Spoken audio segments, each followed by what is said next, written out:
Hello and welcome to the Tea Party Hardy channel. Well, the happiest place on earth apparently is turning into the unhappiest place on earth. Mickey Raton is going to have to be looking for a new job. Unless, of course, he's sitting around getting that $600 a week bonus money from the feds. Disneyland may not reopen this year because of the cootie, financial analyst predicts. Please be advised, a financial analyst is saying this, not Mickey Raton and company. All right, we continue. By the way, this news article doesn't say that till the last line, so I'm going to be a little bit more upfront than they are. Okay, a lot more upfront. Disney theme parks in the U.S. have been shuttered since mid-March and could remain that way until the beginning of 2021 due to the ongoing cootie health emergency, according to one analyst at a global financial firm, UBS. So check it out, man. This one guy goes squeak, squeak, and everybody covers it.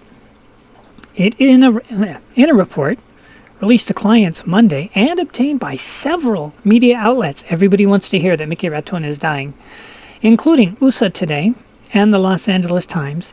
John Hudelilik estimated that the Walt Disney Company will not open Disneyland in Anaheim or Walt Disney World in Florida until January 1st. That is a long time away, people. We believe parks' profitability will be impaired for a longer period of time, given the lingering effects of the outbreak, and now assume an opening date of January 1st as our base case. Yeah, that technically means he doesn't even think it's going to open on January 1st, wrote Hudelilik, who is the Switzerland-based investment bank managing director of investment research. But even when the theme parks do reopen, their attendance will likely be half of what it was in 2019, according to the report, or possibly less, according to this report that I'm giving you right now. We now believe the lingering effects of the outbreak, including crowd avoidance, new health precautions, etc., will dramatically reduce the profitability of these businesses even after they are reopened, assuming they ever reopen, until a vaccine is widely available, the report said. The idea that they can even... Okay, in California you have Disneyland, Knott's Berry Farm, SeaWorld, which doesn't even have anything that starts with the letter C, so I don't know why they call it SeaWorld. It's like I felt really cheated when I went there. Does anything here start with a C? A dolphin? Well, whatever. Okay. And what else do we have? Up in Northern California, they have Great America, Legoland, Universal Studios. So the idea that all of these places can just go away for 7, 8, 9, 10 months and be able to reopen, Magic Mountain's gone. There's no way Magic Mountain can survive that. And considering they barely made money in the first place, which it does mention in this article, the idea that they can just take off, almost a year and come back fine, seems unlikely. It's going to be really weird living in a time with no more theme parks. And who's going to want to pick them up? Because as we keep pointing out with our doom on this channel, there's inflation is going to be running rampant anytime if it hasn't already started, as well as, the food chain's already been disrupted with all the meat park plants being closed, the killing of the chickens, the killing of the eggs, all to prevent the milk being dumped. You can watch the other videos for all the doom and more doom. Health officials have repeatedly said it could take 12 to 18 months before an effective vaccine and many have called that timeline even optimistic. AIDS was created in the 1980s, for lack of a better term, using the word created, and we still have no vaccine for it. We have treatment. We don't have a vaccine. There may never be a vaccine for this. It's going to act just like the Black Death, and it's going to kill everybody that it can kill, and those who live are immune, because that's why it didn't kill them, and they inherit the Dark Ages, just like last time. The theme park closures were initially slated to last for just a couple of weeks. Nobody believed that. Nobody. Then, when the outbreak took hold across the country, or at least that's what we were told, in late March, the company announced that the resorts on both coasts would be closed until further notice. Yeah, that took a while too. For its part, Disney has remained mum about the possibility of reopening dates. Even though they let go most of everybody, they've already switched from, hey, we'll pay you till the end of March. Well, now we're deep into April, almost May, and now they've already started furloughs and pink slips and blue slips and polka dot slips, and oh, don't you look fabulous in that? Let's see. It's also unclear what changes guests can expect once the parks are open again. Though it appears likely, some adjustments could be made.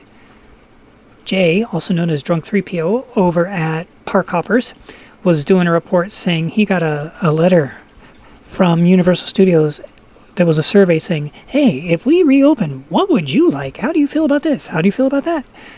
Tell me, how are your feelings? Lay down on the couch and tell me your feelings about the theme parks opening after the cootie has arrived. Okay, let's see. So you can check out his video if you want over that on Park Hoppers, owned by Geeks and Gamers. It's also unclear what changes... Didn't I just say this? Wakey. Disney executive... Oh, no, this is where it gets fun. And this is what all the Phantom Menace is always talking about. Disney executive chairman Bob Iger. Yeah, not the CEO, Bob Iger. No, because he left that position. And there's a new guy that does it. Good luck finding him. I think he's with Waldo, so when you find Waldo, maybe you'll find the other Bob, who it is. I know. What about Bob? What about Bob? We don't know. Disney executive chairman Bob Iger... For the record, when Bob Iger was the CEO, did anybody even know there was an executive chairman in all of that era? And if they did, does anybody know his name? But now all we hear... Hey, you be quiet. That's my Bob Iger alert. Shh. You be quiet. So Disney executive chairman Bob Iger told Barron's magazine earlier... Wow, they're still in print? Oh, not in print, sorry. Still being published. Earlier this month, that in the absence of a vaccine, more scrutiny and more restrictions are possibilities to ensure parkgoers feel, there's that word again, feel safe. And check this out, talk about feelings, nothing more than feelings. That may include conducting temperature checks, which could become as routine as the customary bag checks, he said. Talk about feelings. It's called the theater of security. They have it at the airport, they have it at theme parks, where they do a theater, they do a show to make you feel safe. And in real life, it doesn't work. Every time that the TSA is tested at the airport for whether or not you can smuggle stuff through, because they actually hire people to try and smuggle stuff through to see if they get caught, to see if the TSA is on it. They have a 5% success rate of catching people carrying through the contraband at the TSA. 5%. For you younger people, you may not know this, but before 9/11, the TSA was not a federal agency. It was private. But oh gosh, by golly, the Democrats promised us if we federalize it, we'll get the highest quality workers. Have you been felt up by those people? Did it feel like a quality feel up? Did you have to take your shoes off? Did it feel like a quality taking your shoes off? Did you know that they have a 5% success rate at stopping people? And yet, they're federalized. Yeah, it didn't make squat for difference, and now they're not held accountable. Where when they were private companies, they were held accountable. So when they talk about doing your temperature checks, yeah, so that you feel safe, because you're not a lick safer at all. It just makes you feel safe. Oh, well, what are you going to do? It's a sad world after all. It's a world of misery and a world of cooties. It's a world of inflation and a world of... Oh, you get the idea. Thank you for checking out the channel.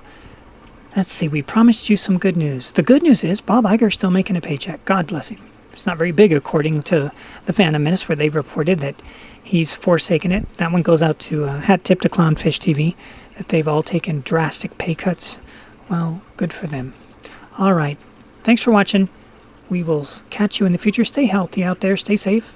If you're in the West, stay cool, because boy, is it hot. Hopefully killing the cootie. And we'll see you in the future.